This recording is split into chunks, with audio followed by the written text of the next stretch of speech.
Minister with responsibility for the St. Christopher Air and Seaports Authority, SCASPR, Ian Patrice-Liebert, said he is optimistic that arbitration of a multi-million-dollar amount relating to the new cruise pier will be favorable to government and SCASPR. Contractors JV Driver Construction submitted claims for cost overruns that total US $7.5 million, but SCASPR turned down all requests citing the contractual agreement and other factors. In the end, both parties agreed to take the matter into arbitration. According to Minister Liebert, going to arbitration was the right thing to do. The arbitration process will begin in June of 2020, and he expressed confidence for a favorable decision.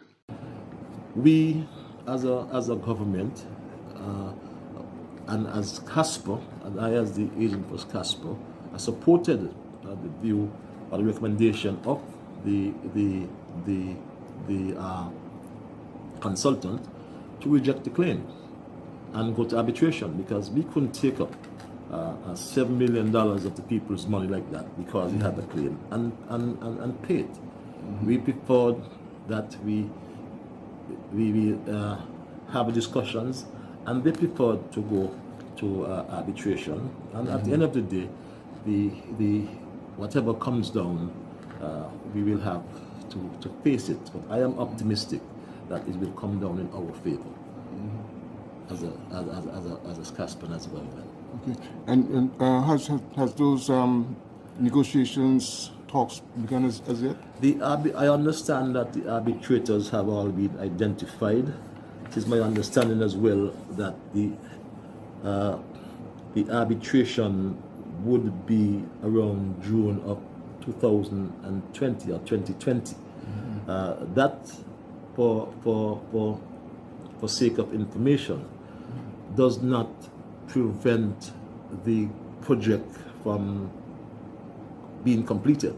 As a matter of fact, if that was going to be the case, they would have stopped the project a long time ago. The fact is that by virtue of the contract signed between JVD or CCC through its subcontractors JVD and SCASPR,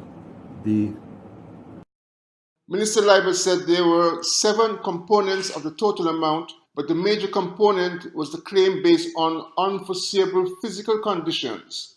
But the minister said that the contractor should have been aware of the physical conditions before the agreement was signed. When the contractor actually moved onto the site, they had to procure additional piles, which they claim was unforeseeable after what they found there at the pier. Now, all these claims were denied. There's a claim in the amount of just under $3 million or $2.5 million, which relates to the additional costs for the material of the piles and the labor and so on, which of course was rejected. I can't say the reason why this was rejected, because that we have consultants, and the consultants are the one who give us the advice. But what I know from my own dealings with the project, I recall when we were negotiating the project, when we had the 2 proposals. I am aware, for example, that JVD had a non-disclosure agreement. So I don't know what was in the agreement, but as you said, it was an NDA.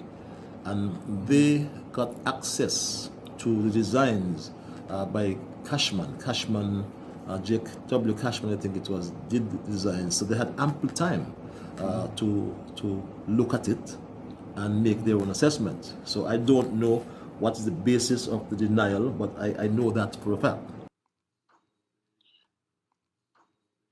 Mr. Liebert pointed out that taking the matter into arbitration did not affect the completion of the pier in accordance with the contractual arrangements. The pier is now completed and is awaiting an independent assessment of the underwater environs before the pier is formally handed over to SCASPR. Glenn Bart for SKN Newsline.